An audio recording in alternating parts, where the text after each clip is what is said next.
Neymar. Yo sinceramente pensé que এই মুহূর্তে Neymar তোমাকে শক্ত হতে হবে।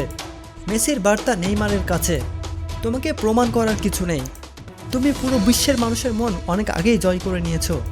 বিশ্বকাপ থেকে ছিটকে পড়ার পর অবসরের ঘোষণা দেন নেইমার জুনিয়র, আর এতেই তোলপাড় পুরো ফুটবল বিশ্ব। এমনকি প্রিয় বন্ধু লিওনেল মেসিও পাশে দাঁড়ালো তার। বিশ্বকাপ থেকে বিদায়, মাঠে অঝরে কান্নায় ভেঙে পড়লেন নেইমার জুনিয়র। আর এই কঠিন দিনে তার পাশে দাঁড়িয়েছেন তার দীর্ঘদিনের বন্ধু লিওনেল মেসি। নেইমারের আবেগঘন বিদায় বার্তা আর মেসির সমর্থন, এই দুই তারকাকে নিয়ে আবেগে ভাসছে এখন ফুটবল বিশ্ব।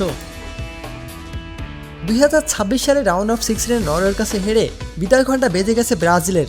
শেষ বাঁশি বাজতেই মাঠে কান্নায় ভেঙে পড়ে নেইমার জুনিয়র। তার চোখের জল মুহূর্তেই ছড়িয়ে পড়ে সামাজিক যোগাযোগ মাধ্যমে, যা কোটি কোটি ফুটবল প্রেমীর হৃদয়ে ছুঁয়ে যায়। মেসিকে নেইমার বলেন, আমি বারবার চেষ্টা করেছি। আমার যাত্রা শুরু হয়েছিল এই মেটলাইফ স্টেডিয়াম থেকেই, আর এখানেই আমি শেষ করলাম আমার ক্যারিয়ার। আর এখন সব শেষ। ব্রাজিলের এই হলুদ জার্সিতে আমাকে আর কখনোই দেখা যাবে না।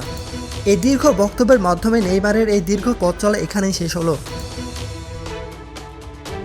এদিকে দীর্ঘদিনের বন্ধু লায়নেল মেসিও নেইমারের সমর্থনের পাশে দাঁড়িয়েছেন।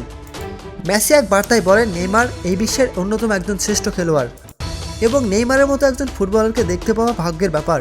নেইমার, তুমি অনেক আগেই তোমাকে প্রমাণ করেছো। তোমাকে নতুন করে প্রমাণ করার কিছু নেই। সঠিক সিদ্ধান্ত নাও এই সময়ে। বিশ্বকাপ থেকে ব্রাজিলের বিদায় এবং নেইমারের চোখের জল শুধু একটি বিদায় নয়, এটা একটি প্রজন্মের অন্যতম সেরা ফুটবলের সমাপ্তি, যেখানে কোটি কোটি ভক্তের আবেগের গল্প। মাঠ ছাড়ার আগে নেইমারের কান্না যেন কোটি ভক্তের হৃদয় ভাঙার একটি দৃশ্য। তো প্রিয় দর্শক, নেইমারের ক্যারিয়ার নিয়ে আপনি কী ভাবছেন? নেইমার কি আবার কখনো ফিরে আসতে পারে আন্তর্জাতিক ফুটবলে? আপনার কি মনে হয়? কমেন্ট করে জানিয়ে দিন আপনার মূল্যবান মতামত। প্রতিনিয়ত খেলাধুলার আপডেট জানতে আমাদের সাথেই থাকুন।